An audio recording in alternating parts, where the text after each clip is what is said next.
Here's the card. I'll get the other one. Good to see you. I know you're running late. Yeah, I know. Yeah, it's good to see you though. Yeah.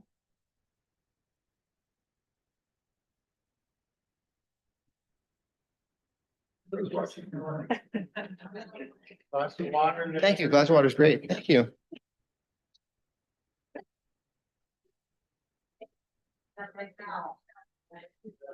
Thank you, everyone, for coming this afternoon, and I have the great pleasure of welcoming our state representative, Dave Pinto, who will tell about himself to us and as to what his plans are for the next couple of years. Thank you. Welcome, Dave. Glad to have you here. Thank you so much, Joan, and everybody. Hi. And welcome to those in the auditorium. And I assume there are some folks watching online, we think, as well. Yes. We do have a few folks watching online, Dave, and we are hoping that you are okay with, we have a couple residents who can't make it today, so we're actually going to record it as well. That's for okay. internal purposes. Yeah. You might not have been here in a while. We have a new format that we've been using here for the last 6 months or so, where folks can either ask a question live or ask it in writing. I will turn off the projector. They know the routine here, but just to give you a heads up that people will alternate between written questions and live questions. But with that, this is Dave is officially coming today as candidate for state representative today. And so in our candidate forums, we always start with giving the candidate a chance to introduce themselves, help new voters here at Carondelet Village to get to know him. Then we'll open it up to our normal format of questions, and we always end our candidate conversations with a 1 to 2 minute speech at the end, his elevator speech, why we should vote for you, Dave. So we'll save that for the last 2 minutes. Yes, we But will. I'll turn off. But hopefully you'll all be thinking that along the way as to why you want, yes. Goodbye. Okay. Thank you, Marty, and thanks all. So Dave Pinto, I live near Snelling and Randolph, so just about a mile east. And I have lived in the neighborhood for, well, quite a while now, I suppose, a couple decades, with my wife and our 2 boys who are now in college. Some of you may have seen them along the way, being quite small, and now they're 20 and 22, which is hard to believe. I work outside the legislature as a prosecutor. I've specialized in gender violence, so domestic assault and sexual exploitation, sex trafficking, that sort of thing. And of course, in my work at the legislature, and I should say that I have represented this area in the legislature now since 2015, so quite a while.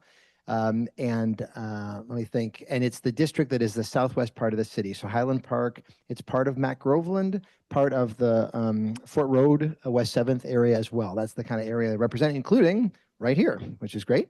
And so in the legislature, I've brought that background as a prosecutor to a lot of my work. I have led on gun violence prevention. I was the author of the bill for criminal background checks and also for red flag laws. I'm happy to talk about gun violence issues.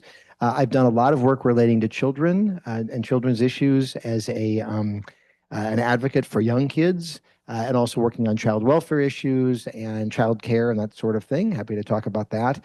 This term, I've been in a different role. I've been chairing with a Republican counterpart a committee focused on workforce, labor, and economic development.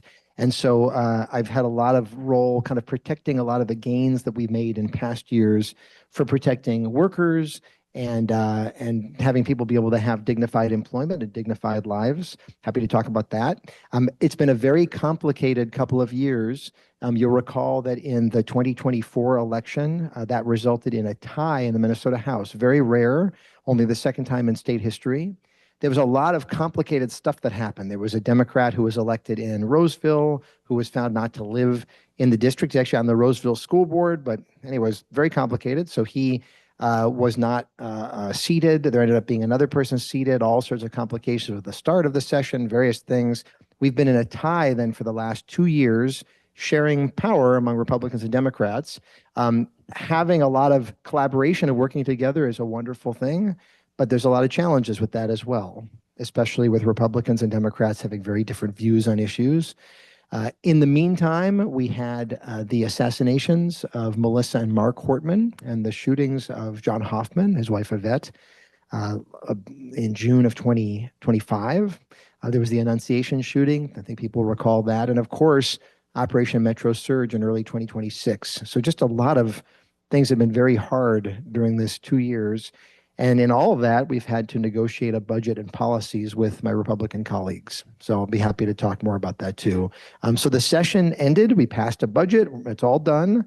Now we're heading into campaign season, which, as Marty said, is why I'm here. There'll be an election in November and then a new term in 2027 in the Minnesota House and the Minnesota Senate. And all those seats are up, along with the governor, the other statewide offices, U.S. Senator, et cetera.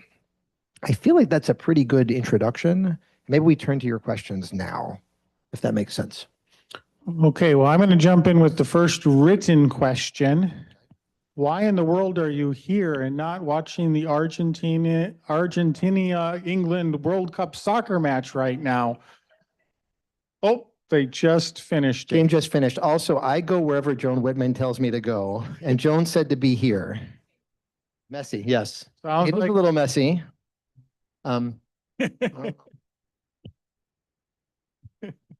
So yes, but that's why, because Joan and you all invited me to be here, and you scheduled it for now, so I don't control that. Okay, and then to slide into the more serious question, you've started along this line. What are some of your present pressing issues that you are working on, and what do you continue to work on in the future at the legislature? Yeah, so my work is focused, and I think we'll continue to focus on the areas that I've specialized in. There's such a vast array of issues that come before the legislature that there's a real advantage to working as a team and developing specialization in certain areas and then relying on colleagues with those in other areas. So I have a lot of background, of course, in criminal legal reform, making sure that people are safe in our communities, safe from violence that may be inflicted on them, and also that people are set up for success. The people who maybe are committing crimes are set up for success in the long run in our society as well. And that's complicated to do well, and that's a particular focus for me with my work as a prosecutor, which is my day job. I did that the rest of the day besides coming here. So that's an important component for me. And that's complicated. There's a lot there. Then this issue of policies relating to children. Child care and early learning continues to be a really big priority for me. I think I've talked a lot with all of you about that through the years. I was the chair of the Early Childhood Committee for several years. I'll continue to work in that area. I teach a course at the Humphrey School at the University of Minnesota called Early Childhood and Public Policy. So it continues to be an area of expertise and passion. And child welfare issues as well, really complicated about what to do when a parent or guardian isn't providing the care that they should for their child, and how do we provide the right level of support, the right level of safety and protection. That's all very complicated.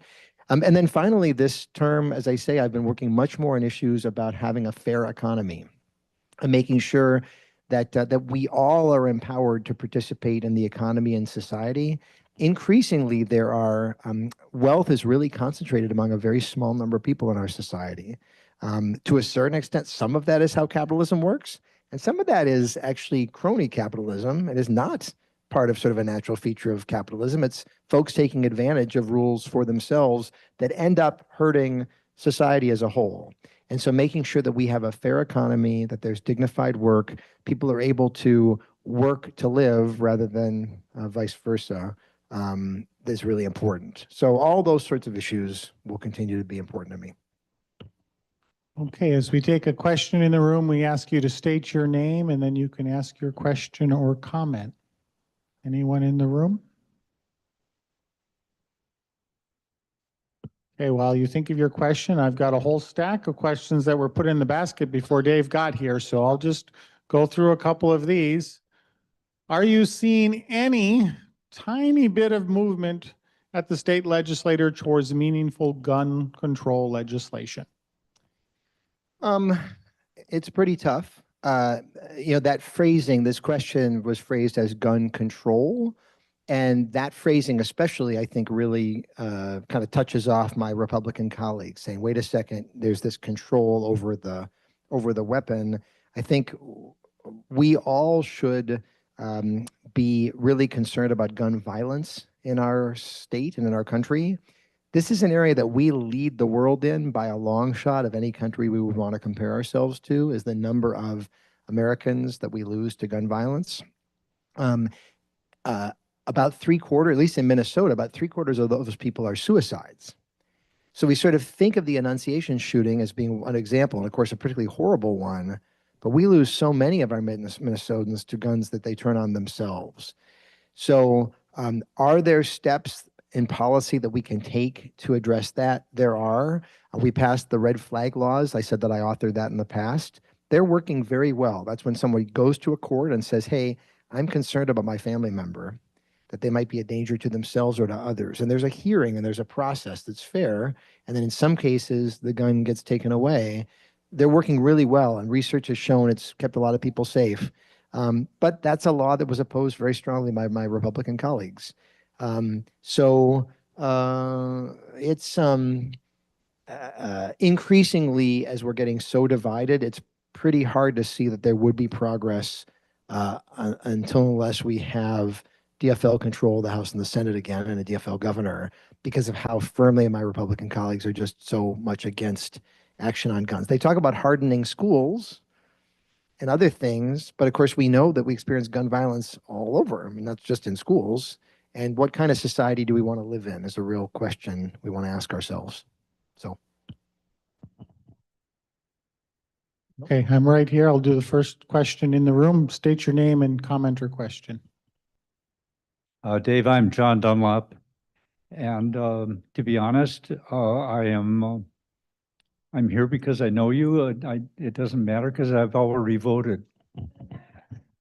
Not in the general. But that actually is the source of my question. You're not on the primary ballot. Why is that? And why is there no Republican listed for this position? Well, I'm not on the primary ballot because there are no other Democrats running for the seat. So I'm the only Democrat running. And then as far as, and it is true, there's not another candidate running.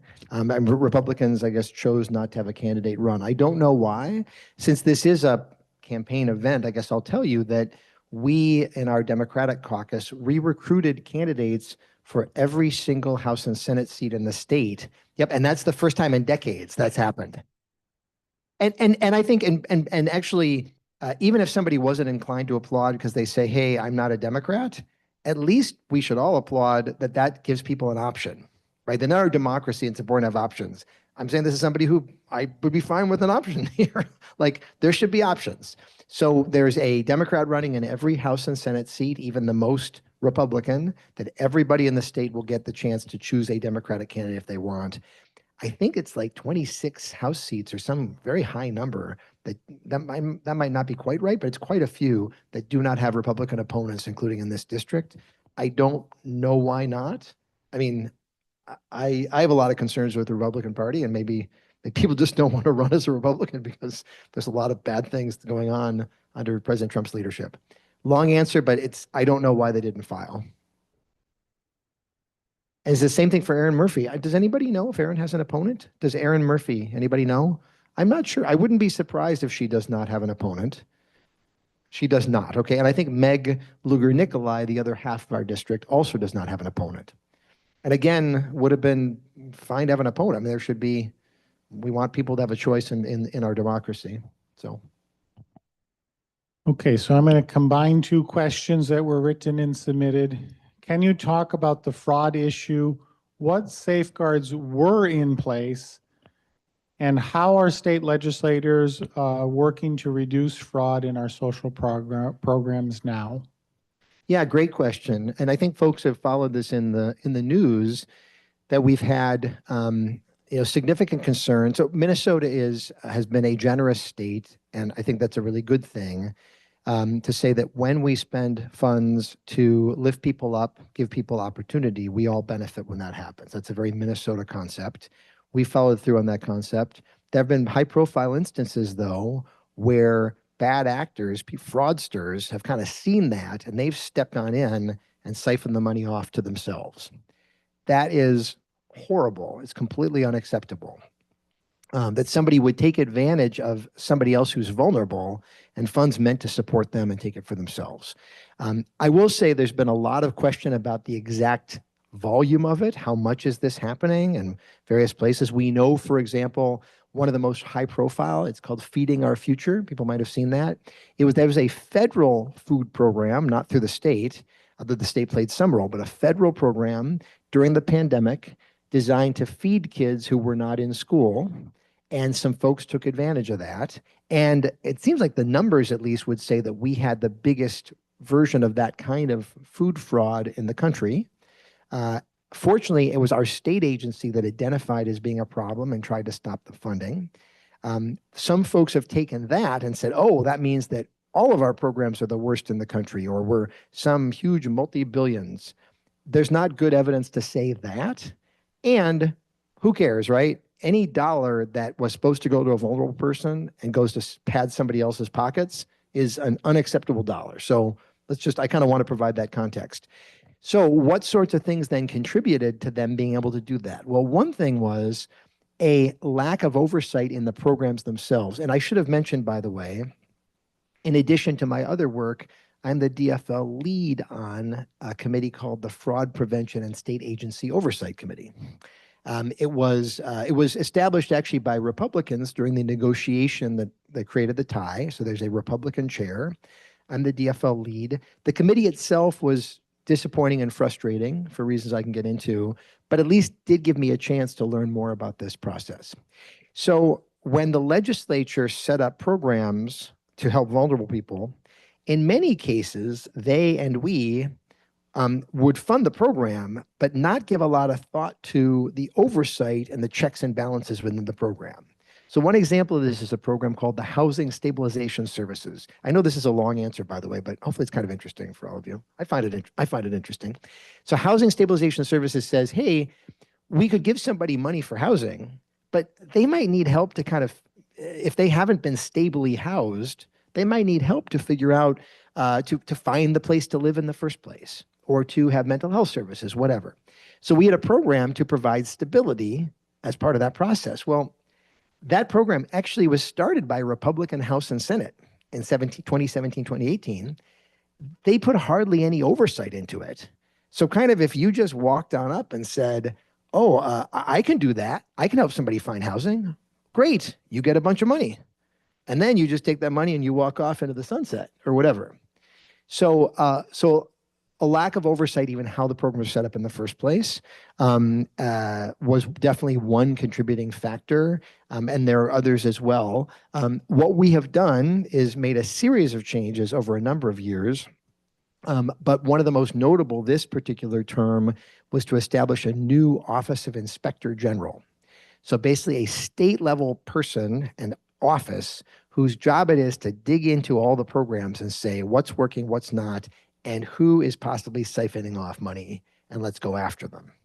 That was complicated to negotiate. We can talk about the reasons, but that did become law. It'll start on January 1st, and I think it will help quite a bit. Yeah, and then we just have to continue pushing on this. Probably more discussion, but hopefully, Marty, that should help. Any other question in the back? My name is Sally Moran, and I'm curious, are you concerned about our elections and the federal government's interference with it? And if you are, what are our plans to try to counteract it? Yeah, well, I think if you take the rhetoric of President Trump and federal agencies just at face value, there is reason for concern.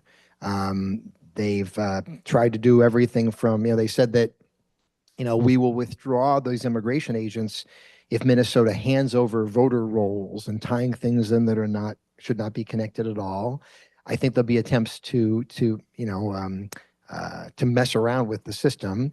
I will say we want to be careful about overplaying that. I mean, people have to have confidence in our election systems and to say, look, whatever attempts are made, and this really is true, we have some of the strongest election protection laws in the country. We did before 2023, and then in the DFL trifecta of 23-24, the laws were made even stronger.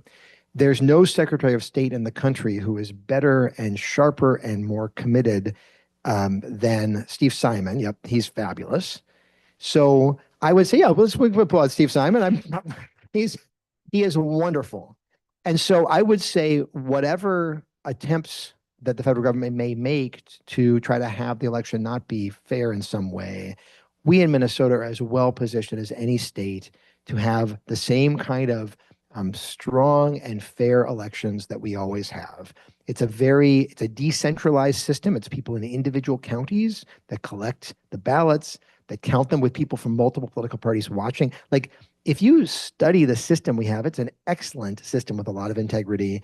And I finally will tell you, there are many, many groups that are thinking through and all the scenarios and walking through kind of the, all the structures that could come up leading up to November. And the best thing we can do, it seems to me, is to make sure that whatever election result happens in November, and I certainly have a result I'd like, that is a big wave in that direction. So nobody can possibly question it. And that's the best thing. And that's why I guess I'll tell you, constituents, I go out and I door knock all the time, somewhat in our district, but also in places that are more purple, so to speak, where it's not so clear what the result will be. And I'm door knocking regularly and also raising funds and working with others to really try to influence the result in the election. And that's the best thing we can do, is to influence the actual result. Hopefully that's somewhat reassuring. Okay, another written question, and then we'll go to a live question in the room. So this is Plastics Free July. We know that other states have banned plastic bags. Could Minnesota join these states in banning plastic bags here, and would you support such legislation? Yeah, we could. I would say again, a very firm Republican opposition. So much so that I think, well, I know that there was a ban on plastic bag bans. True. There was a ban on plastic bag bans that passed a number of years ago. I think we might have repealed the ban on plastic bag bans. I think. I don't quite remember though. Is there a city that you don't think so? Yeah, I mean, I feel like if we had repealed the ban on plastic bag bans, then presumably Minneapolis and I think St. Paul would ban plastic bags. And I don't think either city has, right? Minneapolis well, no, they had. Yeah. Right. But I guess what I mean is Minneapolis, I don't believe currently, you can get a plastic bag in Minneapolis, right? Currently. I kind of think you can. So I think that ban is still in place. So first we would have to repeal the ban on plastic bag bans. Oh, Lisa, yeah. Oh, okay. So Minneapolis, just for those watching online, it sounds like in Minneapolis, there's an extra fee for a plastic bag. I don't know what that means for the ban. In any case, there was a ban on plastic bag bans, and I'm not sure what the deal is with that. I certainly would support the repeal of the ban on plastic bag bans, and then a statewide ban on plastic bags is appealing. I might want to think a tiny bit before like totally saying that in the entire state there wouldn't be plastic bags. I mean, it's very appealing, but I kind of would just want to think a little bit about the final implications of that in every setting or whatever. So anyway, but I certainly want cities to be able to choose to do it for themselves. So anyway. Oh yeah. Oh, you got a gentleman here. Was that a follow-up or something else? Oh, Joan had a bit of a follow-up, it sounded like. Okay, Joan, follow-up. Well, it's related. If we wanted to get in touch with you on any issue, what is your preferred route? There's postcards, there's email, there's text. Tell us what would be the best way to get you? Well, first you're going to write it on a plastic bag. Just kidding. I was trying to figure the connection. The very best thing is, email. If you're able to do that, it just allows me to keep track of it. I will say if you send an email, the odds are decent that you will get a clear, heartfelt, timely response. However, there's also a decent chance that you won't get any response at all because I get buried. If that happens, please reach out again. I have a great legislative assistant. Her name's Aishat, and her information's right on my website. So you could also send to Aishat my auto reply also has iShot's email. So if you need to reach me, you can also go through iShot. But the best thing is email. You certainly can call or send a physical letter as well, or we could meet. But the emails would be the preferred method. Yeah. Oh, yeah. It's related to the issue. Oh yeah. If you want to talk about plastic bags or anything else while we're at it. So yeah. Dave Zemetta, Peggy Flanagan, our lieutenant governor for the last 7.5 years. He currently is running for the U.S. Senate. Very competitive race against Representative Angie Craig. Yep. And do I need to repeat that? Did everybody hear me all right? Anyway, what was her role, given you were on this fraud prevention committee or whatever you call it as the DFL lead, what was her role vis-a-vis protecting these programs from fraud over the last 7.5 years, if any role? Because the lieutenant governor doesn't do everything. Yeah. She's going to get certain assignments, and that may not have been one of them. But what was her role? Because she's very vulnerable to these attacks, both from her primary opponent, but also from Republicans if she was to win the primary. Yeah. And hopefully the folks online had heard that the question relates to the U.S. Senate race and Lieutenant Governor's role with respect to the fraud in public programs. And I would want her to sort of provide her own response. Presumably she will continue to do so. You know, as Lieutenant Governor, of course, she has leadership over all the state enterprise. Having said that, you know, we're talking about programs administered by agencies that are much below the governor's office and then a series of steps below there. So she's providing, you know, overall direction. You characterize some of the potential political attacks. I'm reluctant to kind of get into kind of, oh, where might somebody be vulnerable or not. But I will say that, like, to say that she, you know, oversaw directly programs that were defrauded, I think would be not a fair characterization. Certainly she has been leader in our state government, and we've done amazing things as a state government that we can be proud of collectively, that she can share that pride in. And there's been some challenges. I do want to note, this kind of gets back to the point I made about feeding our future. It does seem like that federal food program, the largest identified fraud in one of those federal food programs so far has been in our state. Lots of the other programs have been identified, though. It's not clear. I mean, every state program has some sort of challenge that is associated with it. There have been states that have had more fraud identified in their particular state programs than in ours. Unfortunately, there's fraud in our economy and our society as a whole. Again, that is not to minimize the importance. I'm a Minnesota state legislator, so it doesn't matter what's happening in the other 49 states. I want to make sure that there's no money going to fraudsters in Minnesota. And we also do need to put it all in context that the nature of public programs is you have to be vigilant because criminals and fraudsters are constantly targeting them. And so back to your question, Lieutenant Governor oversees the whole state enterprise, and that is challenging in some ways, but I think it wouldn't be fair to sort of to attribute, you know, direct oversight to her in any one of these programs. And I know this will continue being discussed all the way along. So in full disclosure, by the way, I have endorsed her. She got the DFL endorsement. I think well of Congresswoman Craig as well, but I have endorsed Lieutenant Governor. So a submitted written question was, here in Minnesota, we have an anti-BDS law, which I believe is boycotting, divestment, and sanctions. Would you vote and support a repeal of these anti-BDS laws?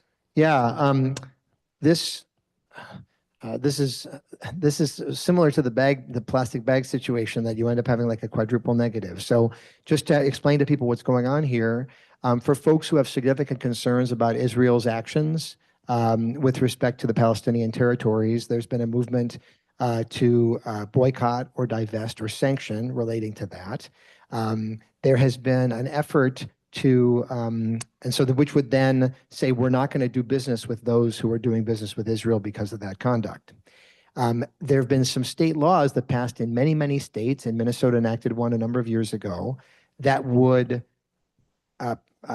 essentially boycott and prohibit the state from doing business with any company or individual who is participating in the boycott of Israel's actions in Palestine, if you understand what I'm saying. So it's like a BDS of the BD, it's sort of, yeah. And so, and a number of states have passed those. I will say I have significant concerns with that law on a number of grounds, and have always had. Of course, we want to make sure that people there's a First Amendment right of association. We know that there's huge concerns of what's going on in Israel and in the territories. And people have a wide variety of opinions, and we want to make sure that they can express those opinions. So I'll say that I'm very, very, very, very open to it. I do want to continue to think it through. I guess I'm not ready at this point to say definitively that I support repealing that. But I would say I have very significant concerns about it. I will say my Republican colleagues have been uniformly against repealing the anti-BDS law. And so that is another thing, one among many that would require there being DFL House and Senate for that to change. So, thanks. Yeah. Hi, my name is Lynn Hodlick. Can you hear me? I Yeah. can't hear you myself. Yeah. Getting back to the feeding our future and the fraud difficulties, do you find that the publicity surrounding that issue has focused too much on Minnesota's role in that? We always hear about it in the news, and I'm wondering if that's damaging or harmful to any actions that you might have to take, because there just seems to be so much publicity about it, and negative this and positive that, and demonizing certain groups. Well, yeah. I mean, let me sort of work backwards from where you ended, Yeah. because it is true that that a lot of the fight against fraud has been used by people with really awful desires to demagogue parts of our community for xenophobic purposes, for racist purposes, especially going after Somali Minnesotans. It's like, that's unacceptable.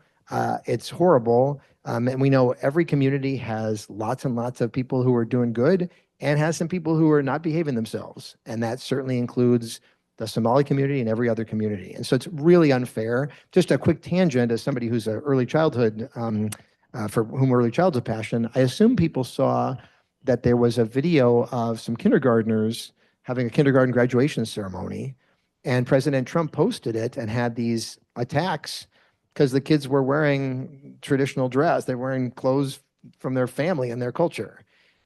It's so offensive. It's so horrible. So that's awful. And to the extent that any of that publicity is being used for that, that's horrible. Having said that, transparency is a good thing. This was a very large diversion of funds, a very large fraud scheme. And it's important that the people who did it be held accountable. It's important that the rest of us understand the criminal justice system should be transparent. There's lots of good reasons for that. So if someone is charged with a federal crime, we should know about it. We should know about the trial. We should know what happened. And it's good for there to be reporting about all those cases and putting them all into context. So, it's inconvenient in some ways for those of us who want public funds to go to vulnerable people. It's inconvenient to have lots of talk about public funds that actually went to fraudsters instead. But that's not nearly as inconvenient as the money going to the fraudsters, right? We want to stop the money going to the fraudsters. So let's have an open discussion about it, fight the demagoguery, fight the fraud at the same time, and take care of vulnerable people. And we have to do all those things all at the same time. That's a necessity in society. Thanks. So I am out of submitted questions, so let's continue the conversation in the room if there are other comments or questions. So I've got a microphone. I'm going to just jump in and ask the question related to Operation Metro Surge. I know the state legislature was looking at what they could do to put in, I'll say, safeguards to protect our immigrant neighbors. Sadly, we are seeing this still going on in other states across the US of And killing. in our state too, Yeah. just not as visible. So just wondering, thoughts on what our state legislature can do to protect our immigrant neighbors, especially with the upcoming session again. Yeah, well, so my DFO colleagues and I advanced a series of proposals in response to Operation Metro Surge. So, ability to hold some federal agents accountable in state court for violations of state laws, bans on masking for agents in general. I mean, police officers walk around, we can see their faces, we know who they are, and that sort of thing. A series of other proposals. ICE not being allowed in schools or in childcare centers, et cetera. Every one of those was blocked by my Republican colleagues, just flatly blocked. In fact, if anything, they tried the opposite tack to expand state authorities' participation in federal immigration actions. I think you're aware, our police department, of course, and our law enforcement in general, they will cooperate with federal authorities to the extent that there's, they make sure that sort of a situation is calm. If someone is being released from a jail and they have a federal immigration hold, the immigration authorities are told. There's a lot of cooperation. But fundamentally, our local law enforcement is about safety in our community. And that's a really good thing. Like, that's better for police and for all of us. So if someone calls 911 to say, I'm being assaulted by my partner, for example, they don't have to worry the police are going to first ask, when they're all bruised up, wait a second, are you a citizen? I need to see your papers. They're just going to focus on safety. And so my Republican colleagues are pushing to try to erode that boundary and make it be much more that local law enforcement becomes federal immigration agents in a way that I believe as a prosecutor would make us all less safe. So in a tie, the good news is the things I just talked about did not become law. But the bad news is the things I talked about a minute ago also did not become law because things just got stuck. So there's a lot that we could do. And I think if we were to regain the House majority, we would advance a number of those things and really work on them. But in the meantime, just for now, that's why we've really been stuck. So we'll keep on pushing. Maybe connected to that issue is the private prison question. Yeah. Can the state put in restrictions to prevent private prisons here in Minnesota? And where are you on that issue? Yeah, so the state does have, I'm pretty certain, a ban on private prisons. I've always supported that. And again, as a prosecutor, I believe that incarceration, that holding somebody in custody, that's a major imposition on the rights of citizens. And it's something that should be done by government going through a clear process. And some people need to be held in custody for all kinds of reasons. But when that happens, it's because we have collectively decided as a government that we're going to do it. And then we do it as a government. So I do not favor private prisons at all. I think there's a real constitutional question as to whether we could ban federal immigration authorities from, say, building or operating a private custody facility in our state. I will say that a lot of smart people are doing a lot of creative thinking on all the issues we've been talking about to say, well, wait a second, maybe we can't prohibit the prison itself, but any prison has to comply with certain requirements from the state. So what sorts of requirements can we have to make sure that all prisons are being operated in a safe way? But it's a very tough, and our federal system, it's very challenging because the federal government is supreme in certain areas, even as the states have a lot of power as well. So looks like you had somebody else up. John's got a follow-up. Dave, John Dunlop again.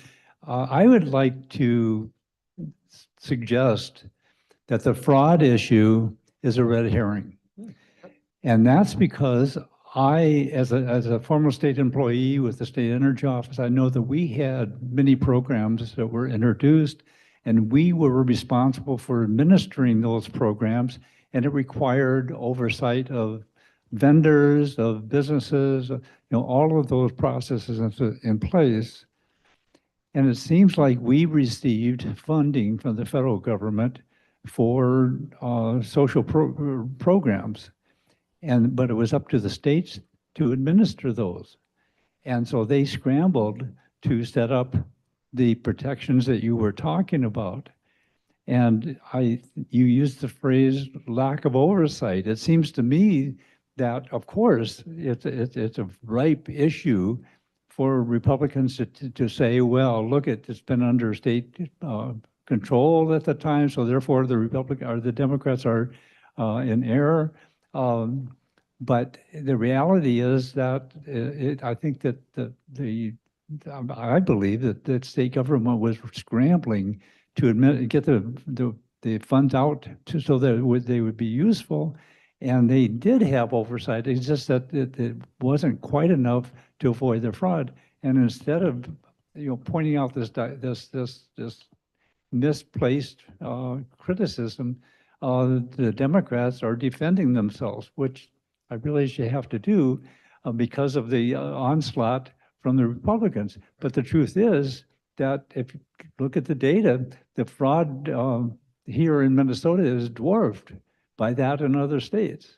So it seems like it's a red herring. Yeah, no, fair enough. What you're reminding me of as you were talking is, and I won't do this chart quite justice, but my Republican colleagues will say government can't do things efficiently. Sure, we need to take care of vulnerable people, but we shouldn't have those big bureaucratic government employees doing it. We should outsource that work to a private enterprise, right? So we're going to do that. But then we're going to starve government. So instead of having the oversight, and by the way, you hand it out, sometimes it's going to cost you more money because now somebody else is going to get a profit from it. And now you have to pay to provide oversight, but you don't want to pay for that. So they starve the oversight. And then when the job is done either badly or fraudulently, then that becomes a reason to criticize government in the first place. Because one thing to recognize, and my Republican colleagues try to confuse this a lot, the allegations are not about any wrongdoing by public employees. They're about private actors who are stepping in and siphoning off funds from these programs. That's very bad, right? That's not good at all, but it is different. And so I think, John, to what you're saying is it looks different in that, and you end up being able to criticize government, outsource, and then use that as another reason to criticize government and downsize government even more and send it down, spiraling down the drain. Having said that, the federal prosecutions are real. Like that Feeding Our Future program, really, there were people who defrauded that program, and there's been fraud committed in other programs as well. And I think you said it's not as bad as dwarfed by other states. My Republican colleagues say, oh, it's billions of dollars, even more than the total that we could spend. It's not even possible somehow, yet they say it. I don't know. I think it's hard for us to say what the exact number is, partly because it is hidden. So any dollar is unacceptable. We shouldn't overreact to it. And those of us who believe in the power of government to take care of vulnerable people should make sure that every dollar we possibly can will actually go to a vulnerable person for no other reason than just to help people. Because there's certainly more to do than we are currently spending money to do. And so I want to make sure every dollar we spend is used really well. So it's a very complicated issue to my mind. Yeah. I want to loop back to plastic bags. Marty, Dolores Voorhees, I'm sorry.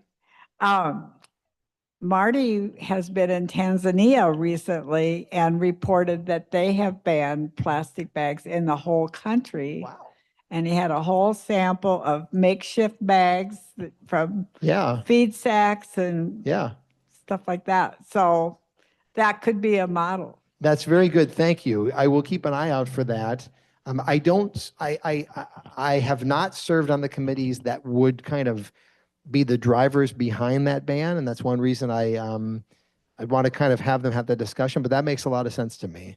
So, and I bring along my reusable sack everywhere I go personally. So I'm with you there.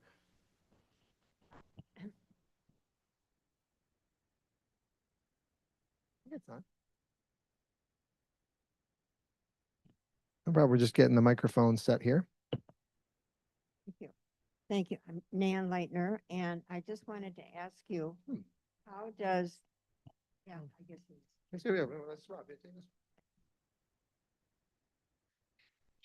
I'm curious if there's some way that you could give us an example of how the Republicans and the Democrats work together. I mean, how does that work in a committee room? I mean, yeah, when it's split, I imagine you meet together. Or maybe you don't. Okay, sounds like, okay, we're swapping out.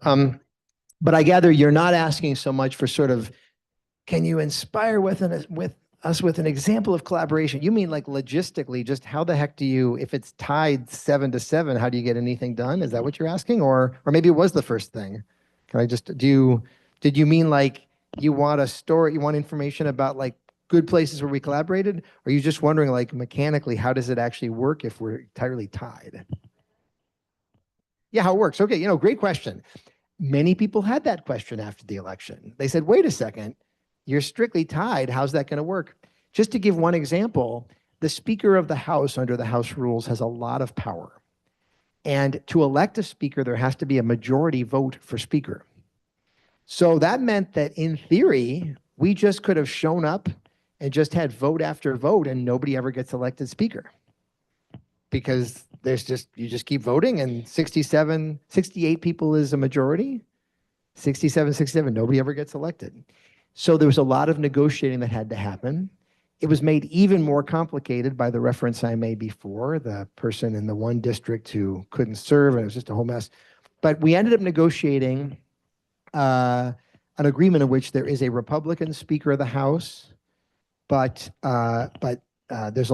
there's tied committee memberships and tied committee chairs and all the committees, et cetera. And it generally worked surprisingly well, actually. I mean, I wouldn't recommend it. I don't want it to happen again, and no one else does either. But and there were some chairs that did not get along very well.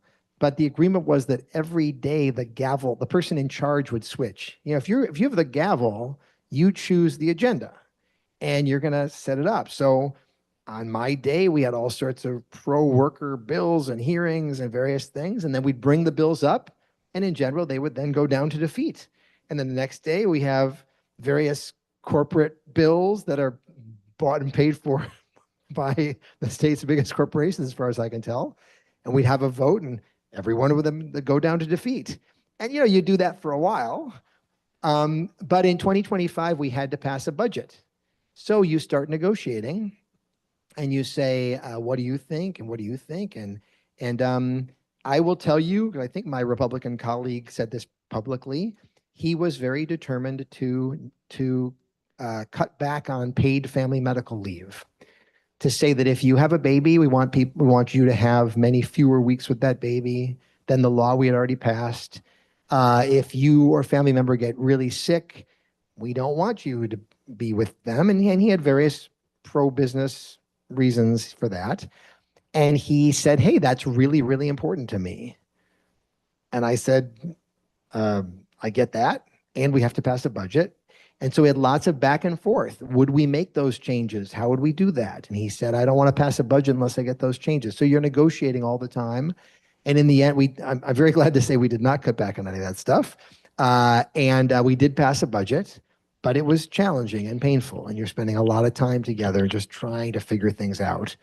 And who will get the blame if it all falls apart? And hopefully it's them, and that kind of thing. And but eventually you get there. And then you sort of figure out most votes are either going to be almost unanimous or they're going to be strictly 50% and it won't pass. It was interesting. Sure. Again, wouldn't recommend it, but Dave Zametta again. A question for you. I spent a lot of time at the legislature when I was working for state government for 34 years. And there was no checks for metal detectors as you went in. Now there are, I understand. Brand new. And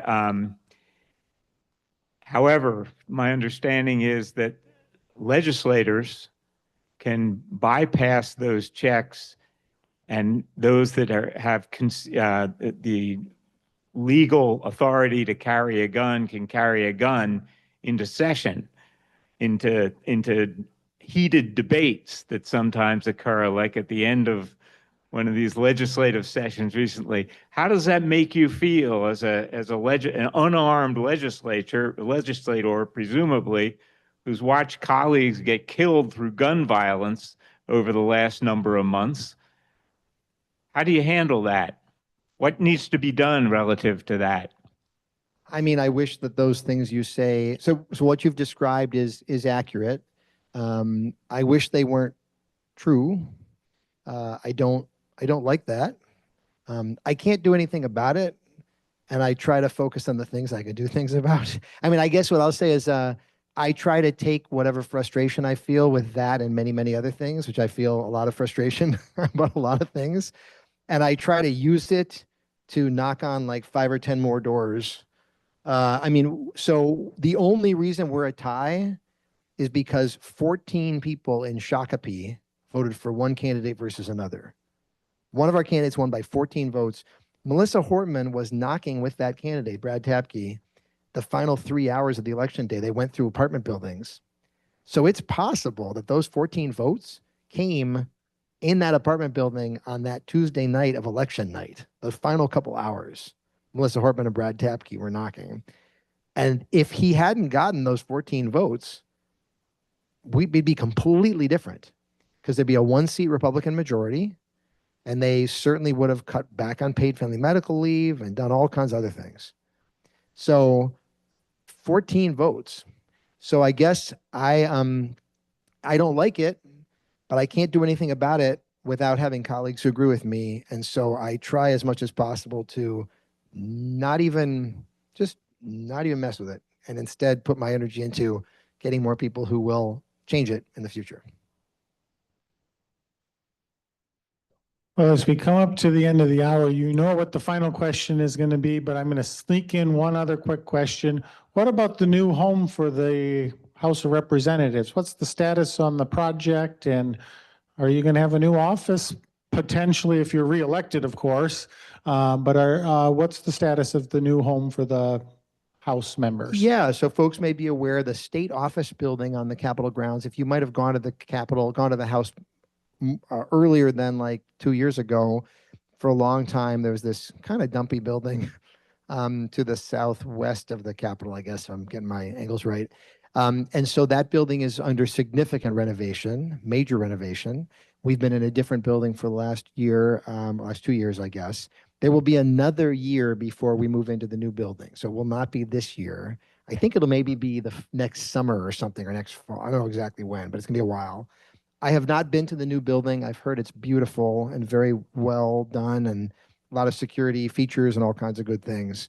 So I'm looking forward to it. In the meantime, I've been surprised at how relatively well the current office, it's called the Centennial Office Building, has worked out. It really has not been, I thought at first I didn't understand how it was going to work, but it's been okay. It's worked out okay.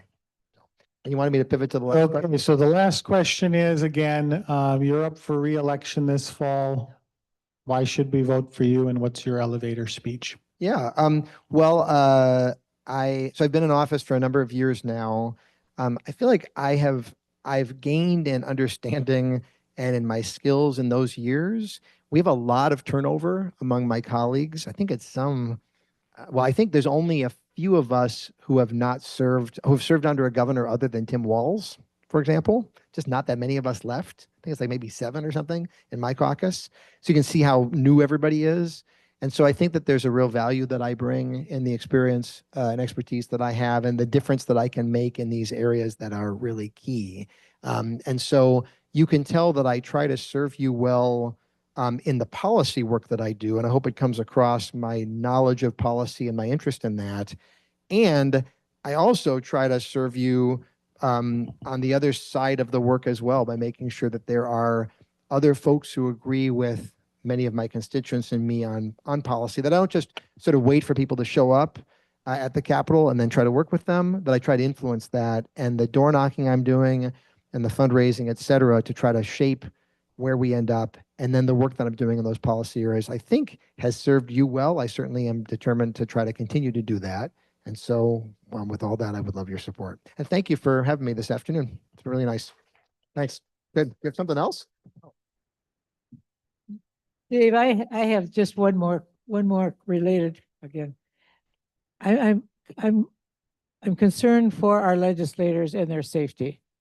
Would you speak to maybe your own personal reflection on that? Yeah, so the assassinations were in mid-June of last year. I will say the legislature's taken a lot of steps to enhance our security in many ways, which are good. But it's that was obviously very sobering. Our families were targeted that weekend as well. I'm a survivor of gun violence. As a result of that, there's a lot of trauma that my colleagues and I still feel. And it's not over. I will say, I feel like I don't have nearly the same, many of my colleagues, especially my colleagues of color, especially my female colleagues, I know get some really, really awful vitriol directed at them that I think raises concern for their physical safety even more than I experienced. So I feel like I don't have it nearly the same way that they do. But I think, let me just say, 250th anniversary of our country, our democracy is really precious. The people elected to serve us are standing in these roles for whatever time we have them do. It's really important that they be able to serve in those roles and do so with safety and with confidence. And that we recognize that like every one of us plays a role in our democracy, whether we happen to be in elective office at this moment or not. It's a really precious thing. It's pretty unusual in the history of the world. And I know many of us are feeling pretty concerned about it these days with the current president and the federal administration. And I'm determined to keep pushing through and doing the best that I can. And I know that you all are too. And I appreciate your interest in that, Joan. And thank you all for all that you do too. And keep in touch. Thank you. So thank you again, Dave, for coming. And for all of you, primary elections are still going on. So hopefully you've done your voting. As someone has noted, Dave is not on that ballot, but there will be the general election coming up. We've got some Justice Wednesday events coming up next Wednesday. You'll get notices in your room. And just wanted to share, if folks might not have heard, Bishop Kinney was here last week for Mass. There's an announcement that went out from the Archdiocese today that unfortunately he's been diagnosed with cancer. So we don't have a lot of news as to the prognosis and kind of what's the next steps, but the announcement from the Archdiocese was just hold him in your prayers. So I just wanted to make sure that people know, because many of us met with him for breakfast that morning after Mass. So